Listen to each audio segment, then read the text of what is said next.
And I will represent the PD 968, Section 1 to 10. Section 1. The title and scope of the decree.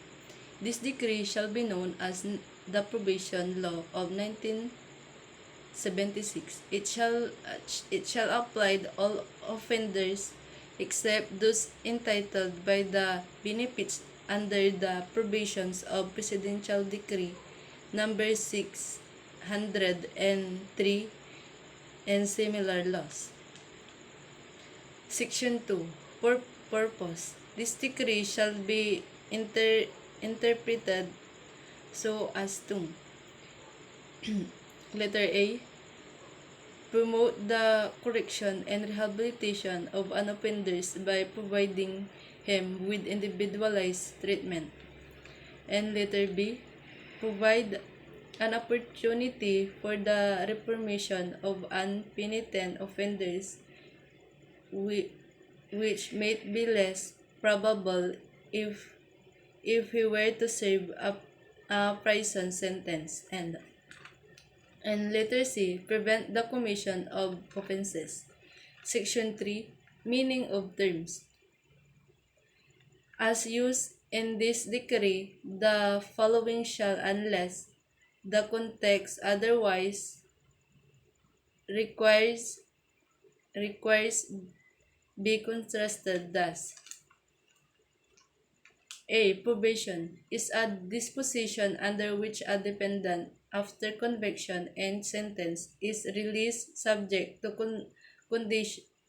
condition imposed by the court and into the supervision of an probation officer. Letter B. Probationer means a person placed on probation. And letter C. Probation officer. It means one who investigate for the court, federal for probation, or supervises a probationer or both. And section 4. Grant of probation. Subject to the probation of this decree. The court may, after it shall have convicted and sentenced a defendant, suspend the execution of said sentence and place of defendant on probation for such period and upon such term and condition as it may them best. Probation may be granted whether the sentence imposes of term of imprisonment or fine only. An application for probation shall be filed with the trial court with notice to the appellate court if an appeal is been taken from the sentence of conviction. The filing of the application shall be deemed as waiver of the right to appeal or the automatically withdrawal with a pending appeal. An order greeting or denying probation shall be not applicable. And section 5. Post-sentence investigation. No person shall be placed on probation except upon prior investigation by the probation officer and determination by the court that that ends of justice and the best interest of the public, as well as that the dependent will be served thereby. And section 6. Form of investigation report. The investigation report to be submitted by the probation officer under section 5 hereof shall be in the form subscribed by the probation administrator and approved by the Secretary of Justice. And Section 7. Prior of submission of investigation report. The probation officer shall submit to the court investigation report of the defendant not later that 60 days from receipt of the order of said court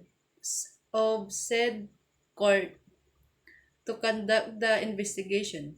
The court shall resolve the petition for probation not later than 5 days after receipt of said report.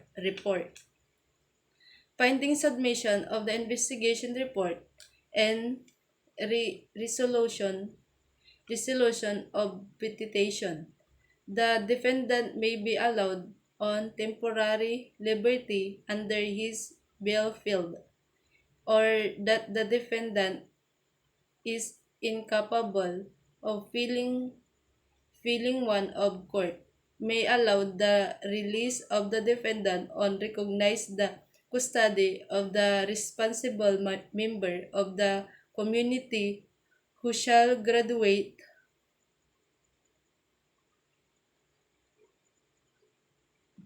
gua- and who shall guarantees his appearance whenever required by the court. Section 8. Criteria for placing on an an an of an offender on probation and determining whether an offender may be placed on probation. The court shall consider all information relative to the correction, antecedent environment, mental and physical condition of the offenders, and available institutional and community resources. Probation shall be denied if the court finds that letter A. The offender is in need of correctional treatment that can be provided most effectively by this commitment to an institution, or B. There is an undue rest that during the period of probation the offenders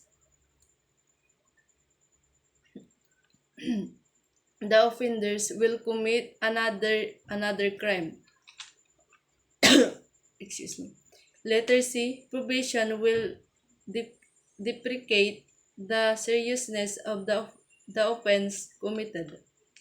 And Section 9. Disqualified offenders. The benefits of this decree shall not be extended to those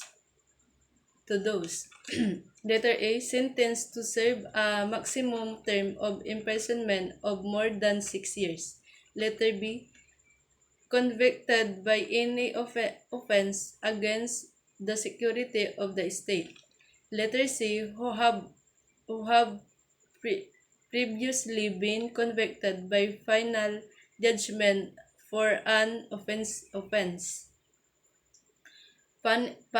Punished by imprisonment or not less than 1 month and 1 day, and or a fine of not less than 100 not less than 200 pesos. Letter D. Who have been once on probation under the provisions of this decree, and letter E. Who are already serving sentence at the time the substantive provision of the decree became applicable pursuant to Section 33 hereof, and Section 10, condition of probation. Every probation order issued by the court shall contain condition requiring that the probationer shall: letter A, present present himself to the probation officers designated to undertake his supervision at such place as may be specialized in the order within 72 hours from receipt of said order. And letter B, report to the probation officers at least once a month at such time and please as specified by. Thank you.